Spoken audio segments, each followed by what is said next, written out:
ওর ঠাম্মি ওর জন্য 3টে সোয়েটার কিনে এনেছে, ঠিক আছে তো। আর এইদিকে দেখতে পাচ্ছ পুচকি একটা, মানে চোখে দেখাই যাচ্ছে না এরকম একটা পেরেক ওর চোখে পড়েছে। আমার কিন্তু সত্যি কথা বলতে এতদিনে একবারও পড়েনি, যে সত্যি বলছি, বিশ্বাস করো বন্ধুরা, আমার এতদিনের চোখে পড়েনি যে ওইখানে একটা ছোট্ট পেরেক আছে, কিন্তু ওর চোখে পড়েছে। হ্যাঁ হ্যাঁ কিছু, হ্যাঁ বাজ্জি বাজ্জি। ও বাবা, কুমড়ি খেয়ে যেও না বাবা। হ্যাঁ ও এইটা চোখে পড়েছে।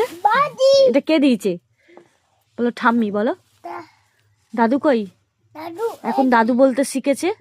ননদের মেয়ে বল, মানে ননদের মেয়ে সবার আগে বলেছে দাদু, ওই জন্য দাদু বলতে শিখেছে। একটু দাদু বলে দাও। এই মোটে মোটে, একটু মোদি কি বলছিস রে? বল দাদু, বল দাদু। একটু টাটা করে দাও, টাটা টাটা করে দাও, এটা হাম ছেড়ে দাও।